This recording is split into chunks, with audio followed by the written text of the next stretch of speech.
MLA என்றால் member of legislative assembly, அதாவது சட்டமன்ற உறுப்பினர். அரசிடம் தீர்வு கேட்பது இவரின் முதல் கடமை. தண்ணீர் இல்ல, சால மோசம், மின்சாரம் பிரச்சனை, பள்ளி வசதி இல்ல, வேலை வாய்ப்பு குறைப்பு, இப்படி மக்களின் அன்றாட பிரச்சனைகளை அதிகாரிகளிடம் கொண்டு சென்று தீர்வு பெறச் செய்வது எம்எல்ஏவின் வேலை. ஒவ்வொரு தொகுதியின் குரலும் சட்டமன்றத்தில் ஒலிக்க வேண்டும். அதற்காக அரசு திட்டங்கள், நிதி, மக்கள் தேவைகள் பற்றி எம்எல்ஏ பேச வேண்டும். சாலை அமைப்பது, குடிநீர் திட்டம், மருத்துவமனை வசதி, பள்ளி கட்டிடம், இவை சரியாக நடக்கிறதா என்று கண்காணிப்பதும் எம்எல்ஏவின் பொறுப்பு. அரசு திட்டங்கள் காகிதத்தில் மட்டும் இல்லாமல் மக்களின் கைகள் இன்னும் வரவில்லை, ஓய்வூதியம் கிடைக்கவில்லை.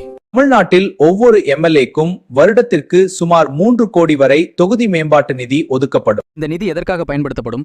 குடிநீர் திட்டங்கள், சாலை அமைப்பு, தெருவிளக்குகள், பள்ளி மேம்பாடு, மருத்துவ வசதிகள், சமூக கூடங்கள், கழிவுநீர் வடிகால். எம்எல்ஏவுக்கு நிதி பல்வேறு வழிகளில் கிடைக்கும். இது நேரடியாக அரசு வழங்கும் அதிகாரப்பூர்வ நிதி. நெடுஞ்சாலைத்துறை, ஊரக வளர்ச்சித்துறை, குடிநீர் வாரியம், இப்படி பல துறைகள் மூலம் கூட தொகுதிக்கு திரைகள். முக்கிய தேவைகள் இருந்தால் எம்எல்ஏ முதலமைச்சரிடம் கூடுதல் நிதி கோரலாம். அது ஒரு நிரந்தர தொகை அல்ல, தேவைக்கேற்ப சாலை, பாலம், மருத்துவமனை, வெள்ள சேதம் போன்ற பணிகளுக்கு கோடிக்கணக்கில் கூட ஒதுக்கப்படலாம். மக்களை தேர்தலுக்கு முன் மட்டும் பார்க்கும் ஒருவர் அல்ல, தேர்தலுக்கு பிறகும் மக்களோடு நின்று போராடுபவர் தான் உண்மையான எம்எல்ஏ. எம்எல்ஏவின் பதவி ஒரு அதிகாரம் இல்லை, அது மக்களின் நம்பிக்கை. சட்டமன்றத்தில் குரல் கொடுப்பவன் பலர் இருக்கலாம், ஆனா மக்களின் கண்ணீரை துடைப்பவன் தான் உண்மையான மக்கள் பிரதிநிதி. வாக்களிப்பது மட்டும் கடமை இல்லை, தேர்ந்தெடுத்தவரை கண்காணிப்பதும் மக்களின் உரிமை.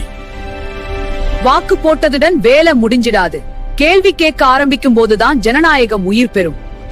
இந்த வீடியோ உங்களுக்கு பிடித்திருந்தால் சப்ஸ்கிரைப் பண்ணுங்க, லைக் பண்ணுங்க, ஷேர் பண்ணுங்க, கமெண்ட் பண்ணுங்க.